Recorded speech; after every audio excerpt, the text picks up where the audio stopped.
Salut tout le monde, aujourd'hui il faut que je vous parle d'un endroit dans lequel j'étais il y a quelques semaines. J'étais dans la merde. Alors en gros, j'ai écrit une vidéo il y a quelques temps.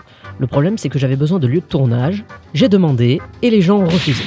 Enfin bref, les galères de tournage, ça arrive tout le temps, ça fait même partie de l'audiovisuel. Un de mes collègues un jour a noyé une de ses caméras. La seule solution, ça a été de la sécher au sèche-cheveux. Et le pire, c'est que la caméra a refonctionné. Lui a eu de la chance, mais certains autres beaucoup moins. Allez. Moteur, putain de merde! Mais où est-ce qu'il est, ce con de Perchman? Qu'est-ce qu'il fout, ce con? Qu'est-ce que tu fous là-bas?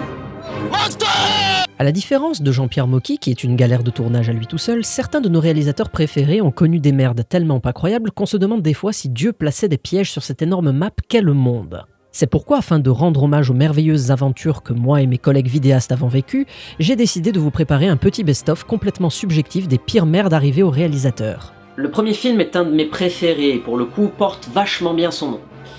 Apocalypse Now de Francis Ford Coppola. Pour ceux qui ne le savent pas, Sir Francis Ford Coppola est le réalisateur de mon film préféré de tous les temps, Le Parrain. Mais Francis, considéré comme un réalisateur accompli en plus d'être riche, était également récompensé gracieusement bien avant sa rencontre avec le cœur des ténèbres. Il a en revanche rencontré galère sur galère lors du tournage d'Apocalypse Now. Quelques chiffres pour commencer, 238 jours de tournage pour un budget initial de 17 millions de dollars. Pourquoi initial? Eh bien tout simplement parce que ce budget est très rapidement passé à 30 millions de dollars. Et ce, pour plusieurs raisons.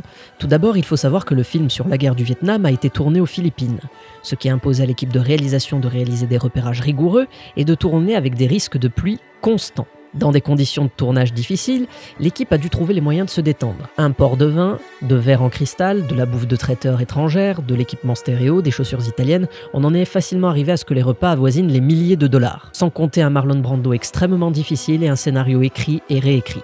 Chaque semaine de tournage de Marlon Brando coûtait près d'1 million de dollars.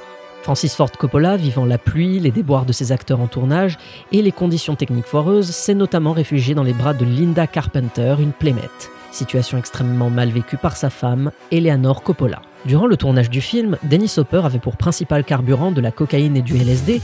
Quant au changement majeur entre deux équipes de photographie virées, un acteur est remplacé, à savoir Harvey Keitel, qui se fait virer du tournage et remplacé par Martin Sheen, le papa de Charlie Sheen, croisé au passage par hasard à l'aéroport.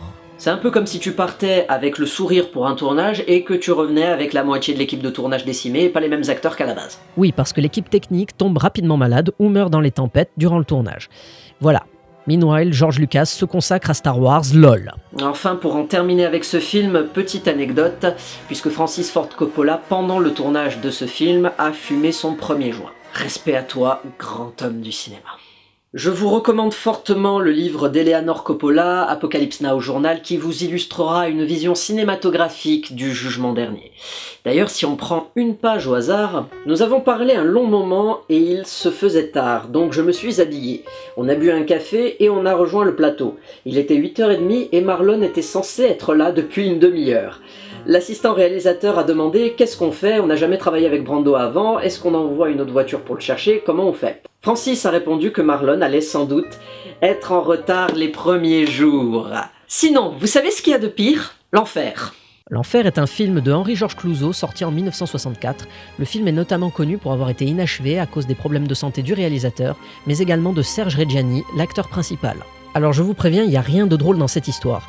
Tout commence en 1962, Henri-Georges Clouzot rentre de Tahiti alors qu'il vient de perdre sa femme, Vera, décédée d'une crise cardiaque. Ouais, je vous l'ai dit, il n'y a rien de drôle là-dedans. En 1964, Clouzot perd sa mère et c'est durant cette année que le tournage de l'Enfer s'accélère. Le 7 juillet, Serge Reggiani tombe malade, ce qui donna lieu à des intenses questionnements pour le réalisateur, ayant pour ambition de le remplacer par Jean-Louis Trintignant. Mais au final, on en a pas mal rien à faire, Monsieur Clouzot, suite à un infarctus, est envoyé à Saint-Flour, et c'est bien sûr à ce moment-là que Serge Reggiani est guéri. Et un an plus tard, l'artiste renonce à son œuvre. Une bien triste tragédie pour l'héritage d'un film qui permit à l'Enfer d'Henri-Georges Clouzot de Serge Bromberg et Ruxanda Medrea de ressusciter cette légende inachevée. Alors on rigole, hein, mais si vous étiez dans les mêmes conditions que Clouzot pendant le tournage de ce film, vous auriez tous traverser l'enfer. Oh putain, je la refais plus. Quand l'enfer du tournage fait vivre un calvaire à nos réalisateurs favoris, Parfois, il perd tellement les pédales qu'il faudrait un exorcisme.